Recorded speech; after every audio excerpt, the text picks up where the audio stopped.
All right, so any questions? A lot of people. Had a full class previous section, but they have a midterm tomorrow, so. Could be related. Only 3 people have done the ODP so far. Any questions on the ODP? Like what ODP?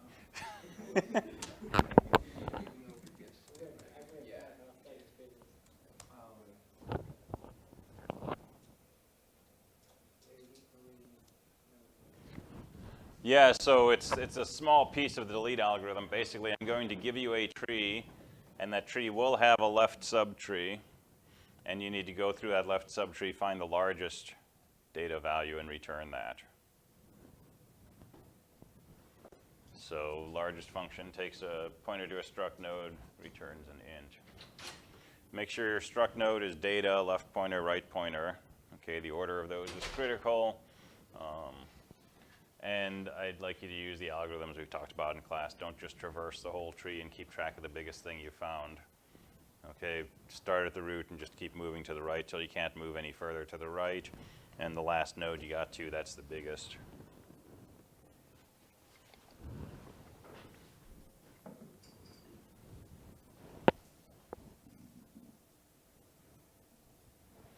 All right, other questions? I looked at the PA4 sample. Mm-hmm. And I saw when I inputted stuff, it says not balanced. Yeah. Like balanced and no. Is it Mm-hmm. always going to be no each time you answer? No, it could be balanced. Well, we're not balancing it ourselves, but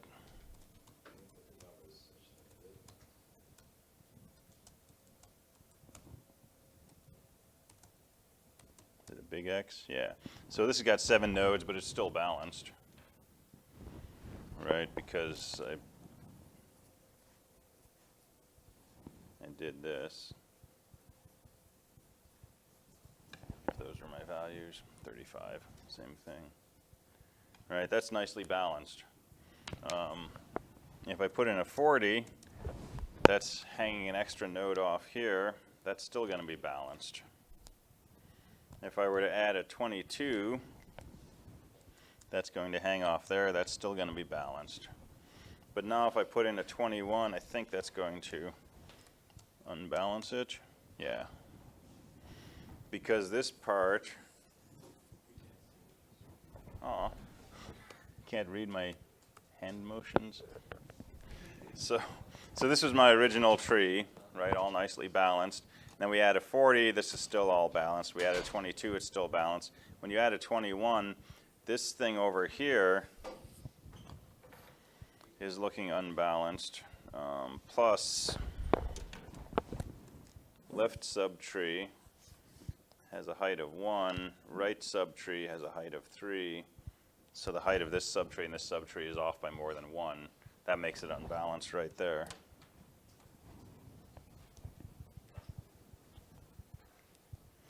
Plus,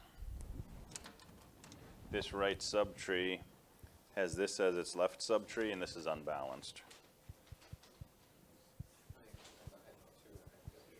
Yeah, because, well, the left subtree has a height of 1. The right subtree is null, which has a height of -1.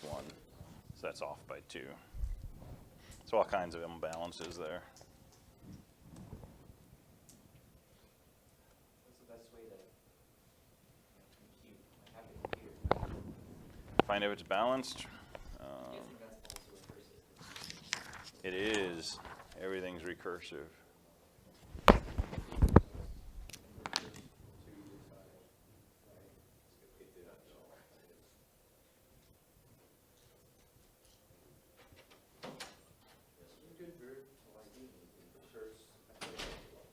Say again? When you want to proliferate yourself into a place recursively, Mm-hmm. is there a verb for that? A verb? Yeah. I used to say recurse.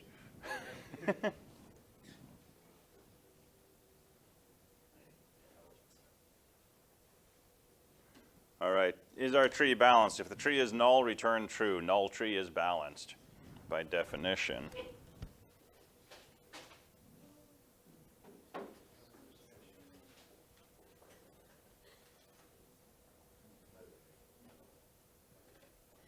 take the height of the tree's left subchild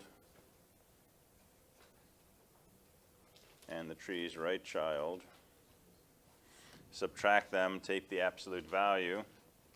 If that absolute value is less than or equal to 1, and tree left is balanced, and tree right is balanced,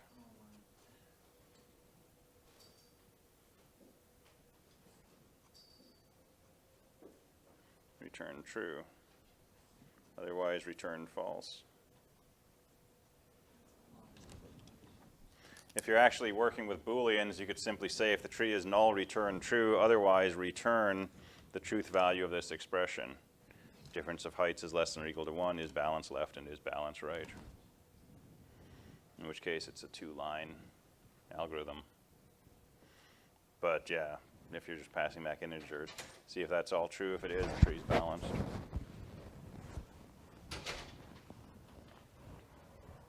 So a bit of typing, but really not a whole lot of work to do, right? If you've got your height routine, you call that. To see if the difference in heights is less than or equal to 1, you might do that as if the difference is smaller than -1 or bigger than +1. Or you can use an absolute value function, but then you got to pull in math.h and stuff. And isBal is what you're writing, so that's already available. So it's really not a lot of code.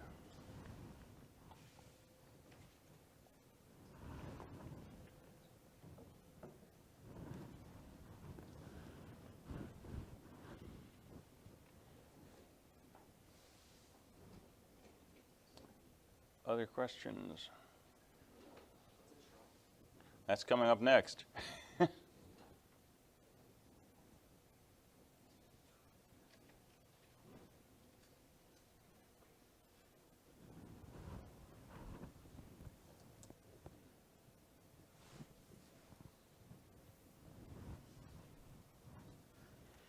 All right, well, let's talk about tries. Just a three-branched branch? I can't say that right. Three-branched tree. It's hard to say. Well, it's three branches. I guess that's Well, what it is. so let's talk about three-way trees. So this is not a binary tree anymore.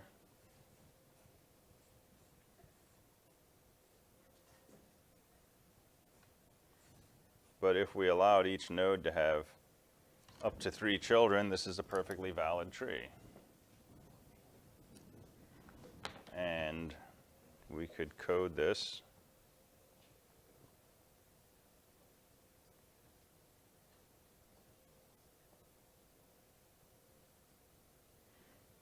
In the usual way. So I don't know, we could give it a left, a middle, and a right.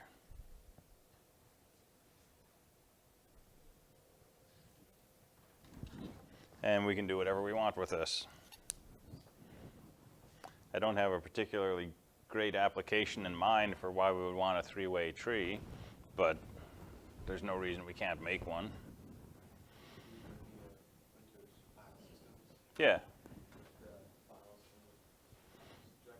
Yeah, and we could actually think of a file hierarchy as a tree, right? In fact, that's kind of how it's set up. Where this might be the root of the file system, and every time you have a directory, you have basically a pointer from that root to some other node that has the information about that subdirectory, and each subdirectory can have other subdirectories. So that could be an n-way tree, where n could be pretty much any number. Yeah? So, can't really think about, I'll just jump to the question. Okay. Is it possible for you to have a structure with, like a node that can dynamically add more pointers to another node? So Sure. You have, like, you can start with 3, but you're able to add more pointers. Yeah, how could we do that? Well, besides Have a linked list. You could have a linked list of pointers to other children. That's No, that's an awesome structure. So you have some piece of data or some set of data, and then you have a linked list. There, each node is a pointer to a child. And if you have no children, then you just have, you know, an empty list. And if you have 5 children, you have 5 nodes, and the data piece of each node is the address of your child. If you want to add another one, Just add something to the end of the list, yeah. Or in the middle of the list if the order is important or whatever. And yeah, you can absolutely do that. And you know everything that you need to in order to be able to do that yourself right now. Right? Would it be confusing? Possibly. But you've got all the essential mechanics for implementing something like that. This is kind of slightly off topic, but I'm curious, like, once you're in, like, a entry level, like, programming position, is this anywhere close to the sort of stuff that we'd be doing? I know there's a lot of variance, but It depends. So, you know, if you're working in any kind of modern language, right, Java, whatever, you've got packages, libraries that implement all this stuff for you. So there's a good chance you're not saying, you know, struct node star new equals malloc, et cetera, right? You're saying, give me a linked list object and add some nodes to it and search for this node and delete that node. And all the mechanics of that have been written for you, right? But you're using data structures certainly to do a lot of the things you're going to be doing. And knowing how these data structures work, being able to write the code to do this is, to me, really, really important to be able to use these things effectively. Okay, just like you can write Verilog code in 250 and you never have to pick up a wire or a protoboard, right? But if you don't know how to do truth tables and sum of products and K-maps and all that, you can't be an efficient Verilog programmer, right? So you do all this stuff by hand in here so that you can work with data structures more efficiently. What would you be doing in a typical job? I don't know, it really depends. I mean, if you're doing game design and you're working with an engine, yeah, there's probably a good chance you're going to be making some data structures of, you know, whatever it is that you're trying to keep track of. I was thinking of the dynamic thing, because like I know there's a game that I play that has something called infinity chart between characters, Mm-hmm. and it's basically just a giant graph, Okay. and it dynamically changes. So Okay, yeah. that'd be something similar to that. Yep. Yeah. And with all this stuff, right, as things get used more and more often, they get bundled and they get packaged, and eventually they might get standardized. And then we never have to go back to those. So we never have to, you know, write the code for a 2-bit adder in assembly language, which we do in 270. We don't have to do that. It's been done for us 1,000 different ways, right? But if we want to do something that hasn't been done, right, or that isn't commonly available, we might end up doing something that feels very similar to that. So we might create our own data structure because we want a tree whose nodes are linked lists of, you know, hash entries or something, and it works for us. But it really depends on the specific. I've actually done some of this stuff in work. And if you find yourself in a non-computer science environment where you're the computer science whiz, right? No, that's great. You're a wizard. Yeah, you may as well be walking on air because you can pull this stuff out and it's just like magic to other people, right? Oh, yeah. Then you're stuck, yeah. That's what the internet's for. Stack Overflow, that's where it's there. Yeah, I know, like, when I did game design in high school, Mm-hmm. I didn't understand most of what I was actually writing. Mm-hmm. And it didn't start making sense until we did that one short Java lecture. where Okay. we were talking about the objects. Okay. That's when it started to make sense. Cool. And then vectors and calculus 3 helped. Awesome. Yeah. Interesting. Yeah, and it's Like, you did game design in high Oh, school. yeah. I used Threeway and Unity code. okay. Both of ours. And it's funny how far you can get without really understanding it, It is. right? You can actually get all the way to an end product sometimes. But then if you want to go outside the lines, right, understanding it lets you go a lot further. I have to go in and get, I have to go in and get my game. There was a huge thing on what you were I have to go get my game phone. that in the later days would just be a hodgepodge of things that would be made. Mm-hmm. He was making things himself, testing things other people. Yeah, yeah. Mm-hmm. Didn't end up actually happening, but that's totally a possibility. Yeah, definitely. Make their own models or assets. And it still happens somewhat, but we've been moving towards more standardization, more reuse, especially through the 80s and the 90s, and now the languages support it. All right, so here's our game plan. So I want to talk about tries today, just because it's a totally different kind of tree, and it's one of my favorite structures, and it's really quirky in its own way. And you're working on PA4, so we'll have hopefully questions about that on Monday. I'll have more ODPs next week. But next week, I think we're going to switch gears and start talking about dynamic programming. And that's going to be what PA5 is, which will come out next Wednesday. So we'll talk about dynamic programming next week, and that's week 8. We've only got 2 weeks after that. So we still want to do sorting and searching. I want to go through some of the basic different algorithms. And I want to talk about heaps, and those tie in together because heap sort's a really cool sort to know. And that might take us most of the way through the end of the course. Time permitting, we'll come back and probably talk about tree balancing, but that's also a 223 topic at this point. And we'll pick up some other subjects along the way, but we're getting close to the end here, right? We're pretty much done with week 7, so. And there might be snow, so. So let's talk about tries. So the idea of a try is it's a way to store, typically words is how we look at this initially. Think of a word as just a collection of letters. And for simplicity, I'm only going to work with uppercase letters A through Z. No punctuation, no digits, okay? So just 26 symbols, okay? This is just an arbitrary simplification, though. So 26 letters, and we want to store these things in some kind of structure. And at some point, we want to be able to say, is this word in my structure or not? Now, there's a lot of ways we can do this. We can do this with just an array of words, right? You did this in 224, making a word index. We can just store each word, and if you want to search for a word, start at the beginning and just compare each word to it, okay? Fairly inefficient, order n, where n is the number of things that you have stored in your array. We can do this with a binary tree. Instead of using integer data, we could have a char star for our data. It could point to a string, and we can order our strings by using string compare.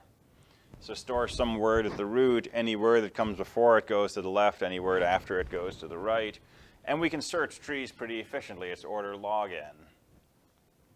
A try is theoretically the best we can do. It's going to be basically order 1 to search and order 1 to insert.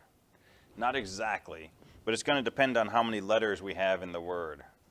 And so if we believe that no word we're ever going to store has more than 30 letters in it, it takes 30 operations to store any word, 30 operations to retrieve it.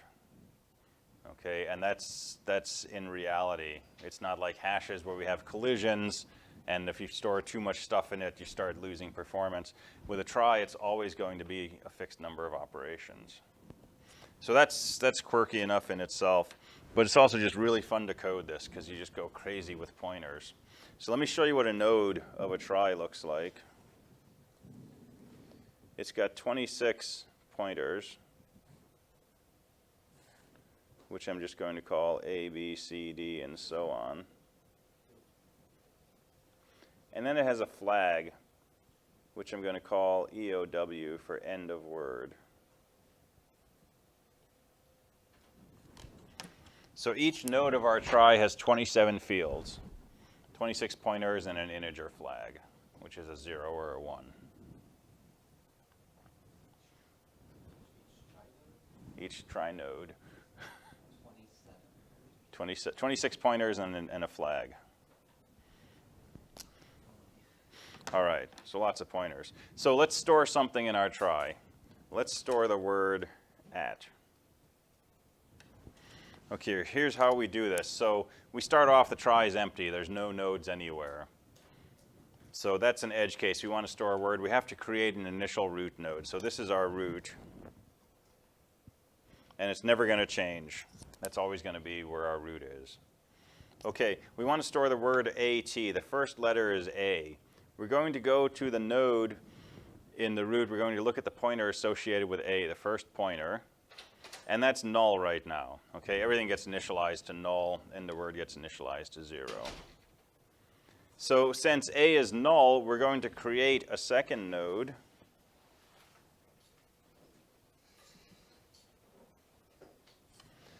And we're going to have A point to that second node. In this second node, we're going to find the pointer associated with T, and we're going to have that point to a third node.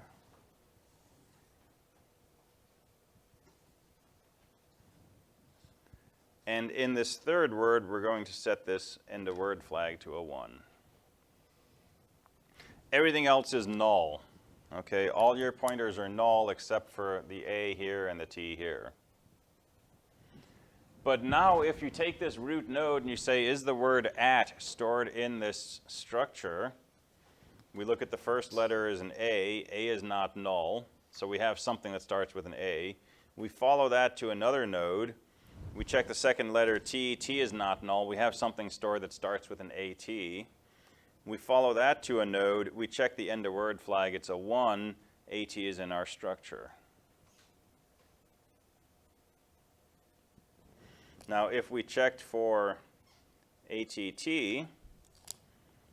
we'd start off with an A, follow it to this node. There's a T, follow it to this node. We would check the T node in here, and we'd see that it's null. That tells us ATT is not in this structure. But if we wanted to store it, we would take this, and we would create a new node. And we'd set the end of word to 1. So now we have two things in our try, at and ATT.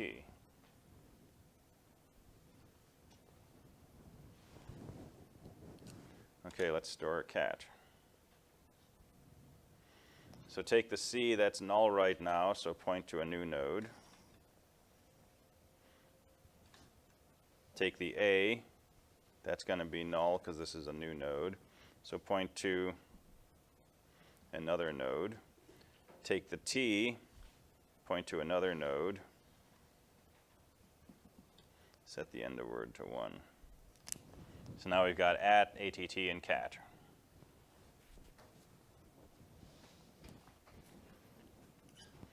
Now let's store a cab. So first letter is C. We look at C in the root node. It's not null. So we don't create a new node. We simply follow it. That brings us to this node. We look at the second letter. That's an A. A is not null, so we don't create a new node. We simply follow it down to here. B is the third letter. We look at entry B. That's going to be null. So we're going to create another node.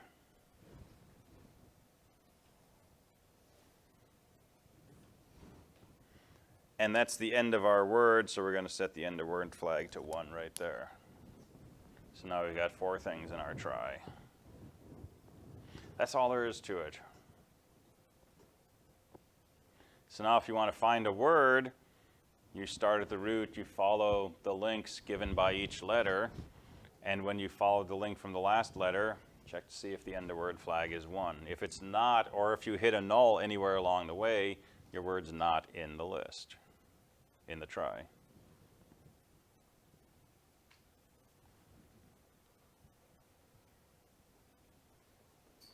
Does this seem a little weird? For one thing, these words are never actually stored anywhere.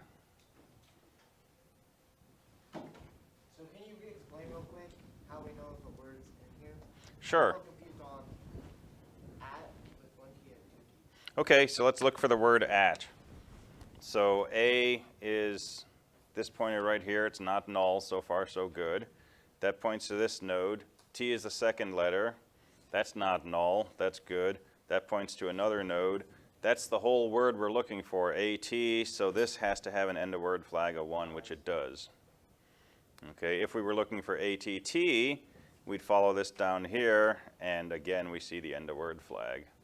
If we were looking for ATTT, we'd check the T flag here, the T pointer, and that would be null. That tells us that there's no ATTT in our try. So like, for example, we don't have A in the list because the second one is Yeah, so if there was an A, this would have to be a 1. If there was any word that started with a B, this could not be null. If that's null, we know there's no word starting with a B anywhere. A is not null, but this C node pointer is null, so we know there's nothing in our try that starts with an A followed by a C. This is incredibly easy to code. It's a mess for memory. It's a lot of memory, right? Sure. You can always. My first thought was if you have a whole node there that's got like the entire alphabet, can't you just like with the CAT, like if you're searching for cat, instead of creating a brand new node with the A on it, couldn't you just have C point to that A on the second? On that, after numbering starts. But there are embellishments you can make, right? For example, if you're storing, let's store a dog. So we look at the D pointer and it's null. We know that right now there's nothing in our try that starts with a D. Well, I could point to a node that has the O and point to a node that has a G and so on, but I don't really need to do that. I could point to somehow just the word dog, right? Because that's the only word. And then I have to do some extra housekeeping if I want to store something else that starts with a D. Right, but if I want to store something that starts with a D-O, right, I might skip the D-O and just point to the last letter. So there's embellishments you could make to this, but the way this is done right here, right, very, very easy to implement. Yeah? So would this be like, search bar something down to Well, it's a very efficient way to store and retrieve information, right? What's the most number of operations you have to do? It's however many letters you have in your word. And if you imagine a 10-letter word, right, there's 26 to the 10th possible 10-letter words. And I could have them all stored in my try, you know, or some big set of that, right? That's a huge number. And you give me a 10-letter word and ask me if it's in the try, I've only got to do 10 operations to say yes or no. It's really, really efficient time-wise. Doesn't matter how many things you have stored in here. Yeah? I was thinking, could you add like another flag that would keep track of like how many times the word was in and just make this like our dictionary program we made? Yeah, totally. Just put that on like the end of the... Yeah, so the end of word could actually just be the number of times this has occurred.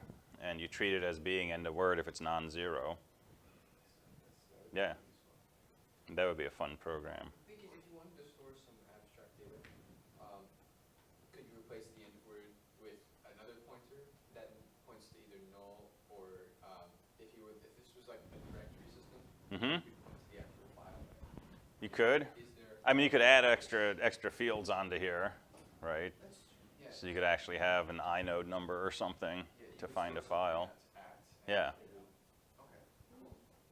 Make like a dictionary almost, where you could have like you could search for a word and then have an extra pointer on the end if it is a word and there's like a dictionary. Tells you what the definition is. Yeah, And then if it's not in there, then you could give the user the option to add it. definitely. Yeah, that would be cool. Dictionary entry. Actually, you could add a definition. Yeah, totally. So lots of applications for this. Probably not what Google does, right? Google is they've really nailed the whole kind of associative storage system, right? I mean, you can really go in with something and it'll map on relevance and whatever else is in their secret sauce to get you things that are related to that. But is this at the base of things that are used to store information? Sure, definitely. And what if it's not words? What if you wanted to store numbers? Well, what's a number? It's a collection of 32 bits, right, where each bit is a 0 or a 1. So you could start trying to do something along this line. Or you could store executable programs and make them searchable.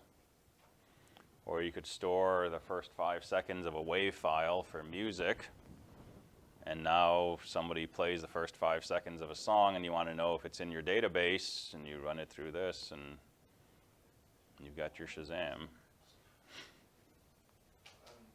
can use it as like a registry too. Mm-hmm. Like with our student numbers. Yeah. Toggle flag, like if they're currently enrolled or something. Yep. Is having a system to display all the words in your library difficult? So traversing this is interesting. It's actually not too difficult. How would you traverse? Well, start with the root node, right? And if this is not null, print out the letter A, right? And then traverse the thing that it points to. But you can't just print the letter A. You have to record A as a prefix, right? And in your traversal routine, if your end of word is set, right, just print out the prefix that you built up. And it's not bad. You know what's horrible in here, though, is deletion. Deletion is a nightmare if you want to reclaim the space. Because if I decide to get rid of AT, right, I need to clear out this 0, this end of word flag to a 0, but I can't change this to a null because I still have an ATT. So you've got to take care of that. But if I get rid of ATT also, I can get rid of this whole node if everything else is null. I can get rid of this if everything else is null. And I can get rid of this if everything else is null. There's a lot of words. Yeah. Well, it sounds Or like you ands, could do actually. it easily recursively. Yeah. Because you could say, delete, and at the end of the tree, if there's a parent, if there's a child, don't delete. Mm-hmm. Back up, there'll still be a child, so don't delete. Right. Stuff like that. Yeah. Put something at the end, like if you're deleting a word at the end, Mm-hmm. then at the end, if you're trying to delete a word that is at the leaf, it goes all the way down to the leaf, and you want to delete that. I have no idea what I'm trying to do. I might know what you're thinking, though. So let's say we put in cabby. So C takes us down here, A takes us here, B takes us here. So we have another pointer for B, which takes us here.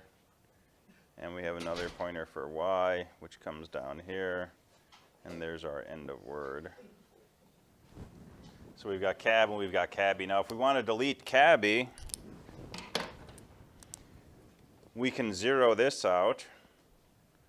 But we can actually get rid of this, and we can get rid of this. And we can set this back to null. All right, but you got to do some analysis to know how much of that you can do, how far back up you can go, and so on. But it's not bad. It's worse than the tree. Yeah, A lot of housekeeping. a lot more housekeeping, but you're paying a price for efficiency and basically searching and adding.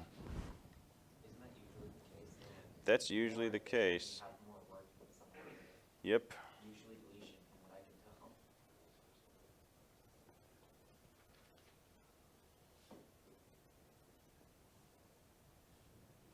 Who came up with that? That seems like some crazy thing. Yeah, I've read the history, but I don't remember it, including why it's called a try. But I think it was these crazy people at IBM who did stuff like this. Fredkin comes to mind, possibly. Fredkin's amazing.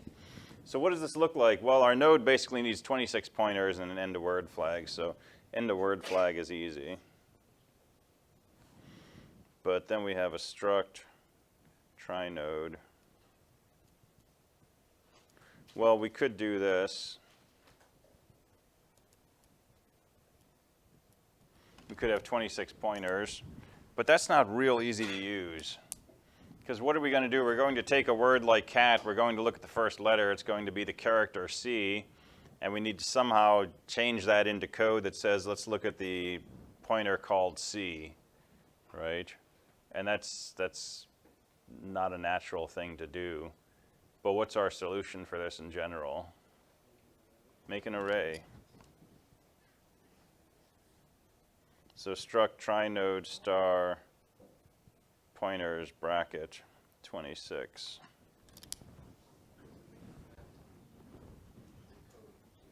Yeah.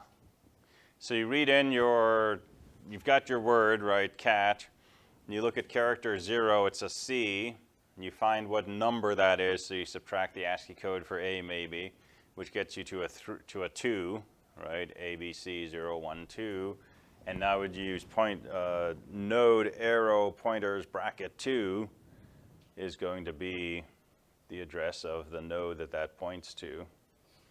And if it's null, then you make a new node, and if it's not, then you move to that, and you continue on down the line.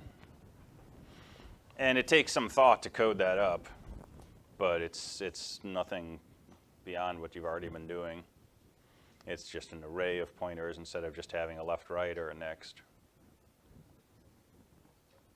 And they're fun to work with. They're a good hammer to wield sometimes, right? Because sometimes you just feel like storing things in the try, and it's fun. So very time efficient, pretty space inefficient, right? For one thing, each node itself is 26 pointers, so 26 times 8 bytes, plus 4 more for an end of word, if you use an int. That's a lot of storage per node. But the bigger problem is for every unique combination of letters, you have however many letters that is, that many nodes in your try. So if you have cat and cab, well, you have 2 nodes for the CA, and then you have a third for the T and a fourth for the B. But then if you bring in dog, which is a different sequence of letters, you've got another 3 or 4 nodes just for that. And as you start putting in more words, you nominally add, n nodes per word, where n is the average number of letters.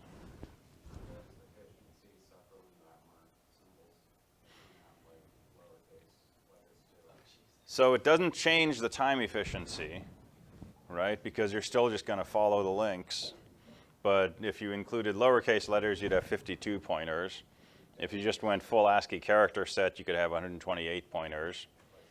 And now you can store anything, so a lot more memory.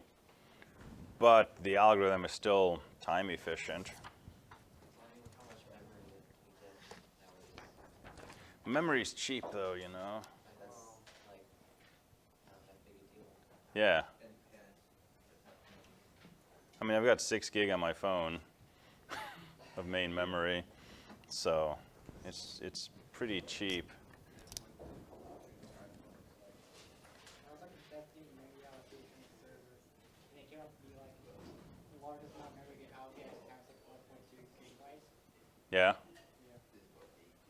On our server? Yeah. Huh, okay. You pull it in little pieces? Yeah. Worked up to that? The exact number, but it was like 1.3 gigabytes something. Yeah.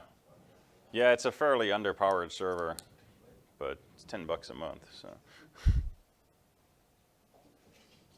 So here's some general comments on what's going on here. This is a recurring theme that you'll encounter frequently. We're basically playing off a space-time trade-off, right? So think about different things we can do. We can store things in an array. An array is very efficient.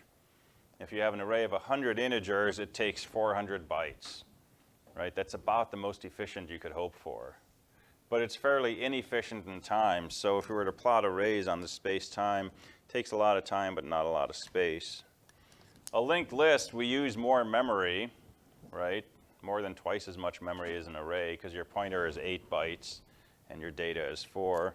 But some of our operations are a little more efficient. If we go to something like a binary tree, the time gets much more efficient. The space gets a little worse. We have 2 pointers is 16 plus data is 20. So it's 5 times more storage than an array, but much better time performance. If we go to something like a try, right, it takes a huge amount of space but very little time. And we can look at different algorithms, and annoyingly, these algorithms tend to fall out on this kind of reverse diagonal line. And we find constantly computer science, electrical engineering, life, we can trade off space and time fairly freely. So think about engineering 250, right? So you're building circuits. You can build a 1-bit adder. Okay, it takes a certain amount of hardware. If you wanted to add 32-bit numbers, you've got a choice. You could use that 1-bit adder 32 times. You could take your 2 least significant bits, add them together. That gives you a sum, take the carry, add that with your second bits, take the sum out, take the carry, add that with your third bits, right? You need a 1-bit adder, not a lot of hardware, okay, so pretty far over here, but you've got to iterate 32 times. On the other hand, if you really liked putting things into protoboards, you could build a 32-bit adder. You could write the truth table, 32 bits plus 32 bits. It would only have 2 to the 64th rows in it. And you could make a big K-map and reduce that down and build a circuit. And now you put in 2 32-bit numbers and out comes your 32-bit sum. And it takes a few propagation delays. Okay? Very time efficient, ridiculous amount of space. And there's solutions in between. We could build a 4-bit adder and we could iterate 8 times. Takes a little more space, takes less time. But we're still somewhere on this curve. Suppose you want to crack a password. So you have a system and you have some plain text and you have some ciphertext and you want to know what's the password that converted this plain text into this ciphertext. So you can take the encrypted text and you can try to decrypt it with your first password, which is baseball. It's one of the top 10 every year. And if that doesn't work, you try ABC 1, 2, 3. And if that doesn't work, you try some of the other ones, right? Now, if you know your password is 20 characters or less, and there's, let's say, 60 possibilities for each character, it's 60 to the 20th possible passwords. And you can go through those one at a time, and you can do this on a Raspberry Pi. You can build a little circuit out of parts in your 250 kit to do this. Probably not. You can do it on a Pi, right? But it's going to take a long time. It's going to take 60 to the 20th attempts if the password's the last one that you try. Okay? Very little hardware, huge amount of time. Suppose you had 60 to the 20th Raspberry Pis, and you programmed each one to try a different password. And now you broadcast to all of these Pis simultaneously the thing that you're trying to decrypt and what it should decrypt to.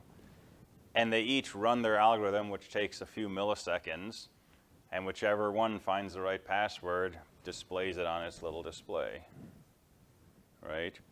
Takes almost no time to crack that system, but a ridiculous amount of hardware.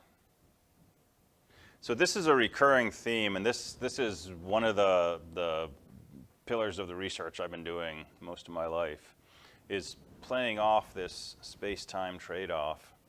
And space and time are not the same thing, right? Space, theoretically, we can get more of. If you have enough money, you could buy 1 billion Raspberry Pis. You could buy a chip foundry. You could build a chip foundry to manufacture these chips, right? And you could buy the state of Texas to lay them out, and you could make a solar farm to power them, right?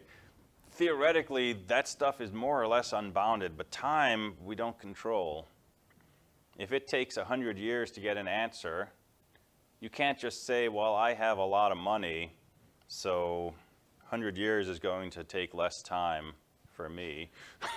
It just doesn't work that way, right? We don't have a way today to wrinkle up that dimension. But space, we seem to have more flexibility over. So there's some interest in trying to move problems into this area. Now, where you'd really like to be is down here. You'd like to find algorithms that take no time, take no space, right? That's the ideal. And that's really hard to do.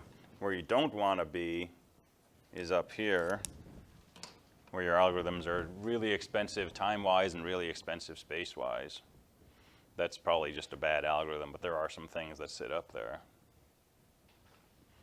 But you can definitely make progress playing around with this.